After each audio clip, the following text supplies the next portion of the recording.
Olá, pessoal, tudo bem? Estamos aqui então para mais uma aula do nosso curso, né? Ferramentas para a alfabetização. Então, eu sou a Prof. Jéssica, né? Sempre vou me apresentar aqui, apesar de vocês já saberem, né? Vocês já assistiram as outras aulas, enfim. Bom, gente, eu espero, né? Que vocês estejam gostando do curso, que ele esteja sendo produtivo para vocês, as atividades e tudo mais, que seja de relevância para você, né? Porque o nosso objetivo com todos os cursos é trazer aqui informações, conteúdos, né? Trazer sempre novidades para vocês. E esse curso Ferramentas da Alfabetização é muito importante. Por quê? Porque é o start da vida educacional da criança. Então, a criança, quando começa na fase escolar, ela começa e dá-se início ao processo de alfabetização. Né? Então, é onde a criança vai ter o contato ali com a leitura, vai ter o contato com a escrita, né? Onde ela vai começar a aprender letras e palavras. E por que eu estou dizendo isso para você, tá? Porque na nossa aula de hoje nós vamos falar sobre métodos e abordagem. Então, na nossa aula de hoje, eu vou falar com vocês sobre a importância dos métodos e de algumas abordagens que a gente vai fazer mediante, então, a alfabetização, tá? Por quê? Porque a alfabetização, ela vai se dar de um processo bem complexo, né? Então, ela vai envolver alguns métodos, ela vai envolver algumas abordagens que é muito importante, porque, como eu disse para vocês, a alfabetização em si, ela já é um processo extremamente importante por se tratar do primeiro processo que a criança vai passar na questão escolar. Então, a criança entrou na escola, vai começar a ter contato com letras, vai ter contato com sílabas e depois com palavras e com textos, ela está passando por um processo. E dentro deste processo, tem alguns métodos importantes que a gente vai conversar nessa aula hoje, então. Então, para já dar início, já vamos iniciar já falando sobre os métodos. O primeiro método que eu trago aqui para vocês é o método fônico, tá? Então, gente, o que se baseia o método fônico, tá? Baseia-se na relação, então, dos grafemas, né? Fonemas e grafemas. Então, os sons, tá? Os sons das letras, a gente se baseia por os fones, que são os sons das letras, e os grafemas, que são as letras em si. Então, aqui a gente se baseia no quê? No som que a letra vai fazer e no formato que a letra vai ter, tá? Então, para que serve esse método, tá? Ensinar as crianças a reconhecer, a manipular os sons da fala, facilitando a leitura e a escrita. Então, por exemplo, nesse processo, nesse método fônico, que seria o primeiro método que a gente trabalha com as crianças, a gente vai começar a ensinar as crianças a fazer junção, né? Aqui acontece muito, tá? Eu falo por experiência própria, por quê? Porque eu sou prof de alfabetização, tá? Então, quando a gente trabalha com grafema, com fonema, que são as letras e os sons, a gente tem o método das boquinhas, né? Que é o nosso alfabeto ali das boquinhas, onde a gente mostra o formatinho da boca que a letra vai fazer e o sonzinho que aquela letra vai ter. Por quê? Porque nós sabemos que, por exemplo, a letra B ela tem um nome. O nome dela é B, né? Ela se chama. A gente mostra para a criança vai dizer, essa é a letra B. Legal. Mas não é o som que a letra vai fazer. Por quê? Porque isso se dá o nome da letra. A letra se chama B, mas não é o som que a letra vai fazer. Porque o B, na verdade, o som, né? O som B nada mais é do que a junção do B e do E. Quando a gente junta o B e o E, fazem o som B. Quando a gente junta a letrinha B com a letra A, já faz outro som. É o som do Bá. Então, quando a gente faz essa junção, nós estamos trabalhando fonemas e grafemas com as crianças, né? Quando a gente ensina o som correto da letra. Porque o som correto da letra B é B. Esse é o som do B, certo? O som do B não é B, essa é uma junção, né? Na verdade, as únicas letras que fazem o som, que são os sons e o nome, são as vogais, né? Porque as vogais fazem o som. A, E, I, O, U. Esses são os sons delas e, consequentemente, o nome delas é o mesmo. Mas são as únicas, são exceções. Todas as consoantes vão ter um som próprio para isso, né? E eu vou deixar aqui para vocês um videozinho de uma musiquinha muito legal que você pode estar trabalhando essa questão de sons com as crianças, tá? Porque ela ensina o som das letras. Eu trabalho bastante, que eles gostam bastante, tá? Então, vou deixar até como uma dica para você. Então, gente, o método fônico é isso, tá? Se baseia nisso. É quando a criança começa a somar os sons das letras em si, o som do B com a letra A, e aí ela vai começar a fazer essa somatória e vai começar a montar palavras. E ali embaixo vocês vão ver que tem o método fônico e tem o método global, tá? E o que é o método global? Introduz a leitura por meio de palavras inteiras e frases, sem enfatizar a decomposição sonora. As crianças aprendem a reconhecer palavras em contextos. Então, um exemplo, né? Usar textos com imagens para associar palavras a significados. Bom, quando eu trouxe para vocês a questão dos métodos, são métodos que a gente faz para que a criança aprenda a ler. Então, o método fônico, tá? É um método que você vai usar para fazer essa somatória, para a criança somar as letras. O método global, você já vai trabalhar com a palavra inteira. Bom, Jéssica, mas o que é o certo e o que é errado? Qual método eu devo usar? Né? Porque você está trazendo ali métodos e você está dizendo que a gente vai usar esse método com as crianças, mas um método é diferente do outro. Bom, gente, antes de eu explicar um pouquinho sobre o método global, eu quero deixar vocês cientes que eu vou apresentar para vocês aqui alguns métodos que podem ajudar vocês na alfabetização, tá? Esse é o intuito da nossa aula hoje.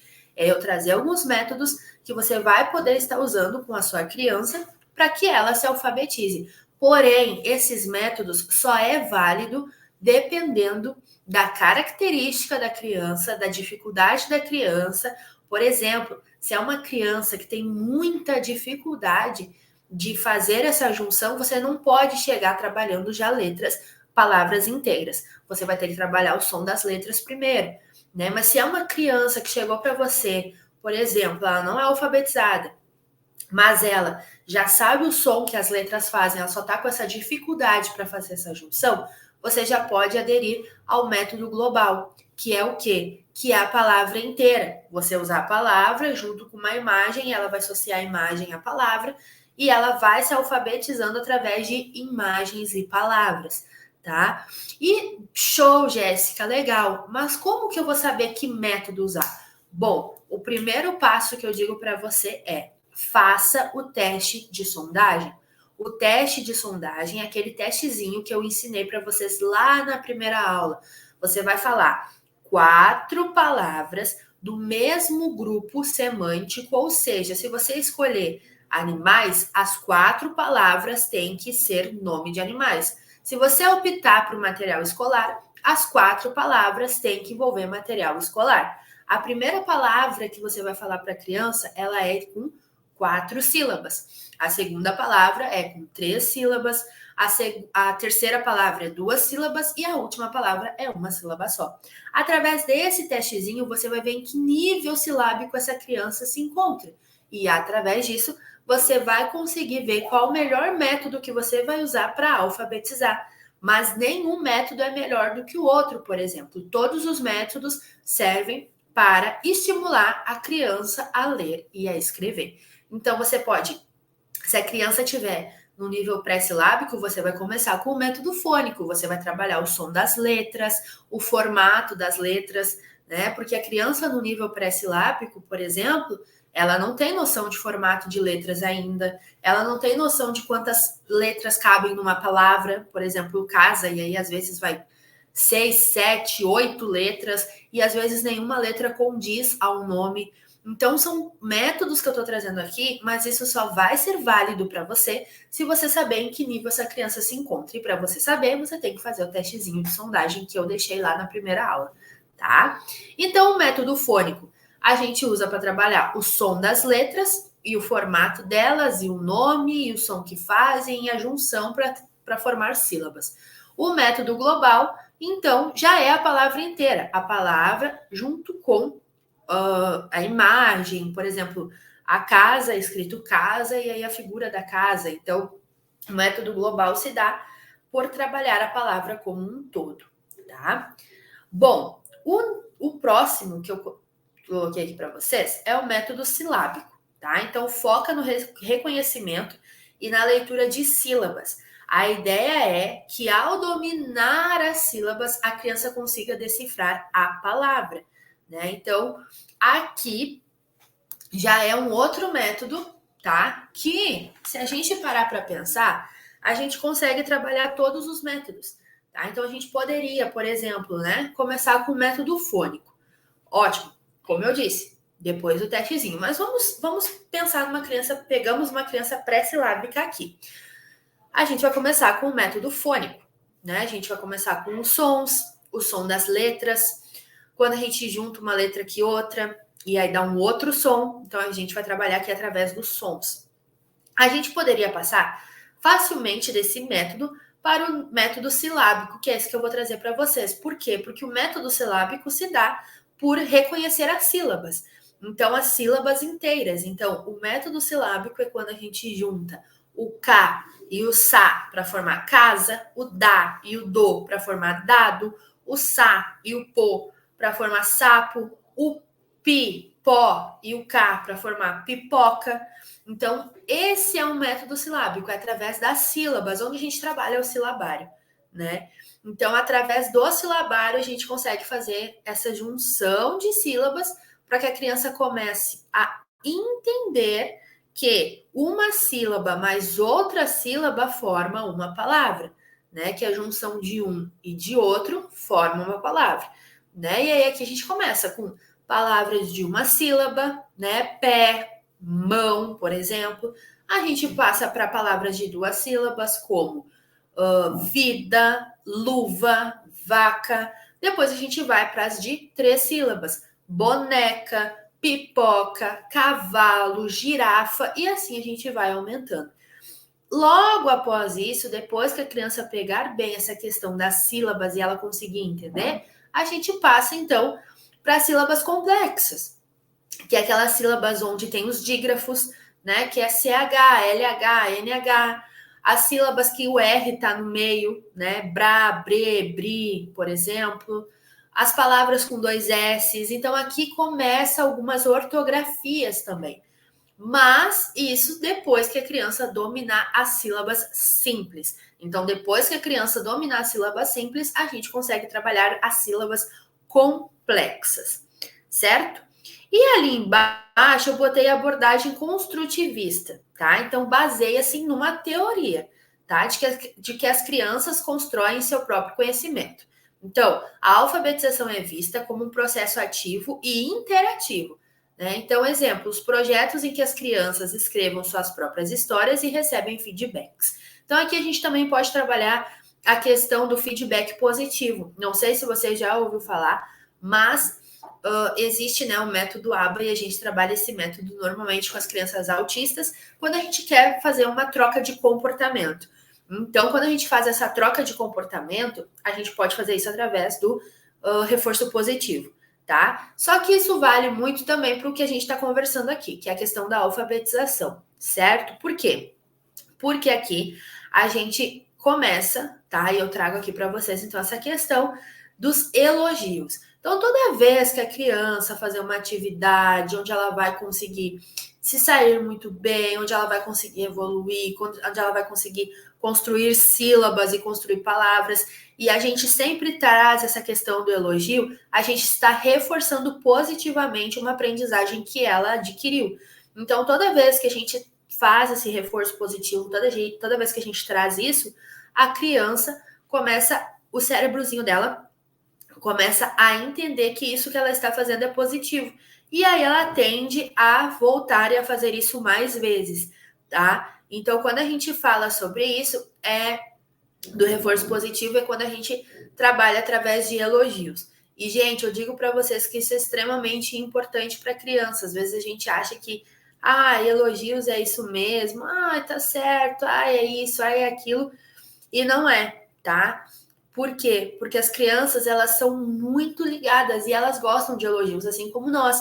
Então, por exemplo, né? Você que faz aí alguma coisa ali e você faz algum trabalho ou você fez alguma atividade e você gostou muito, você viu que deu muito certo, e aí você acha que você acha não, né? Você gostaria de receber um elogio, você ficaria feliz se recebesse um elogio por aquilo que você fez? As crianças funcionam da mesma forma, tá? Elas também gostam dos elogios, elas também gostam de serem reconhecidas por algo bom que fizeram, tá? Então digo para você, trabalhe através dos elogios. Eu botei justamente, tem outras aqui, outras abordagens, outras formas que eu não vou conseguir mencionar todas aqui para vocês, e eu já até deixo como dica para você ler no seu e-book, que eu sempre coloco aqui, né? A aula e o e-book da aula. Então, por quê? Porque às vezes a nossa aula é mais uma aula explicativa, né, sobre o e-book. Mas para você aprofundar seus conhecimentos, é bom que você leia. E lá tem outras abordagens que eu deixei para vocês, mas eu botei aqui a abordagem construtivista justamente porque eu queria falar dessa questão dos elogios. É extremamente importante que nós, quanto educadores, em sala de aula, com os nossos alunos, a gente trabalhe sempre essa questão do reforço positivo. Então, a gente sempre trabalhar através dos elogios, através do muito bem, do parabéns, é isso aí. Por quê? Porque através dos elogios, a criança vai começar a se desenvolver. Então, quanto mais elogiada, mais ela tende a perceber que aquele comportamento que ela está tendo é positivo, que ela está aprendendo, que ela está se esforçando, ela vai se esforçar muito mais. E eu falo por experiência própria. Eu vou contar rapidamente aqui um fato de que há pouco tempo eu tenho uma aluna, tá? Que ela não estava alfabetizada e ela não conseguia gravar sílabas, era muito difícil para ela conseguir gravar sílabas, e às vezes entre uma aula e outra ela já esquecia tudo que a gente tinha trabalhado. Então a gente comecei a estimular muito ela com sílabas, muito ela com a família silábica, e ela pegou muito rápido. E eu sempre trabalhando no muito bem, no parabéns. Hoje ela já está lendo algumas palavras e aí parece assim que mas será que a questão de elogiar dá certo? Dá muito certo, porque a criança se sente estimulada e esse é o nosso trabalho, é estimular. Quanto mais a gente estimula, mais a criança avança, mais a criança voa. Então, deixo como dica aí para você. Sempre trabalhe com elogios. Quanto mais você elogiar, mais a criança vai se sentir estimulada, mais ela vai desenvolver o hábito de leitura e escrita. Certo, gente? Bom, se encaminhando então para o final da nossa aula, sempre peço para vocês fazerem essas 3 tarefas aqui, eu sempre vou pedir, tá? A primeira tarefa é leia o seu e-book. Então lá você vai ver que eu falei alguns métodos e abordagens aqui, mas tem muitos outros que estão lá no e-book, tá? Então alguns outros que ficaram lá no e-book, leia, aprofunde e aí já pula para a segunda tarefa, que é faça suas anotações. Então anote, leia, anote, busque informação, tá? É sempre importante. Nós, professores, somos eternos aprendizes, a gente sempre tem que buscar conhecimento. E a última tarefa é você deixar seu feedback. Então, seu feedback você vai chamar a gente lá no WhatsApp, aí você vai mandar um áudiozinho, você vai mandar um textinho, você vai mandar um videozinho, enfim, tá? Você vai chamar a gente lá, tá? E aí você vai dar o seu feedback da sua aula, o que, que você achou, o que, que você está achando do curso, se está sendo produtivo para você, certo? E siga a gente lá nas nossas redes sociais, no @psiconcursos, a gente sempre bota algumas coisas bem legais lá no Instagram, tá bom, gente? Beijo para você, tá? Espero que essa aula tenha sido muito produtiva e te aguardo aqui na próxima